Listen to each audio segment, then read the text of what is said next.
படம் மாயா கூத்து பார்த்தேன். படம் ரொம்ப நல்லா இருக்கு. மெயின் கேரக்டர் நடித்தவங்க ரொம்ப நல்லா பண்ணியிருக்காங்க.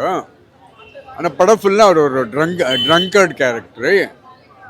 கடைசியில் மாறிடுறாரு. இந்த படத்தில் பவுஸ் வெங்கட் ஒரே ஒரு பெரிய சீன் வர்றாங்க, நல்லா பண்ணியிருக்காங்க. காளி வெங்கட்க்கு ரொம்ப நல்ல ரோல். நான் பார்த்த படத்துலேயே காளி வெங்கட் ரொம்ப டிஃபிகல்ட்டான ரோலு.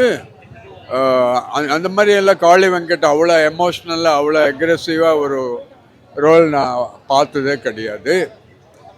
நைட் ஃபோட்டோகிராஃபி எல்லாம் எக்ஸ்ட்ராடினரியாக. நைட் ஃபோட்டோகிராஃபி நான் இப்படி தான் நைட் ஃபோட்டோகிராஃபி பண்ணும். ஒரு 15 சீன் இருக்குது. நைட்டில் எப்படி ஃபோட்டோகிராஃபி பண்ணுன்ட்டு இந்த படத்தில் பார்த்து கற்றுக்கணும். நடித்தவங்க, மெயின் ரோல் நடித்தவங்க ரொம்ப நல்லா பண்ணியிருக்காங்க. படம் ரொம்ப நல்லா இருக்கு. ரொம்ப ஹெல்த்தியாக இருக்குது சினிமா. ஒரு 15 நாளாக நல்ல படங்கள் வந்துட்டுருக்கு. திருக்குறள் வந்துச்சு, குட் டேன்னு ஒரு படம், அதுவும் நல்ல படம். மாயா கூத்து இது நல்ல படம். பட் ரொம்ப நல்லா இருக்கு. அவர் நடித்தவங்க ஃபஸ்ட் டைம் ஆக்ட் பண்ணாங்கன்னு சொல்லவே முடியாது. அது ரொம்ப டஃப்பான ரோலு, ரொம்ப நல்லா பண்ணியிருப்பாங்க. இந்த ட்விஸ்ட் எல்லாம் நல்லா யூஸ் பண்ணியிருப்பாங்க. இங்கே போலீஸ் ஸ்டேஷனில் இங்கே ஷர்ட் எடுத்துடுறாரு, இவர் போய் போலீஸ் ட்ரெஸ் போட்டு வந்துடுறாரு.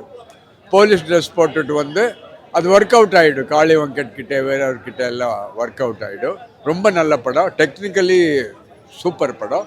கடைசியில் ஒரு மெசேஜ் கூட இருக்குது. ட்ரிங்க் பண்ணுறதுனால என்னென்ன ப்ராப்ளம் வருது அண்டு. ஸோ கடைசியில் இவங்க ட்ரிங்க் பண்ணுறாரு, இவங்களே இன்னொரு பையன் ட்ரிங்க் பண்ணிட்டு இருந்தால் அவனுக்கு அட்வைஸ் பண்ணிட்டு போயிடுறாரு. ரொம்ப நல்ல படம், பியூட்டிஃபுல் படம், சின்ன பட்ஜெட் படம், ஆனால் ரொம்ப நல்லது.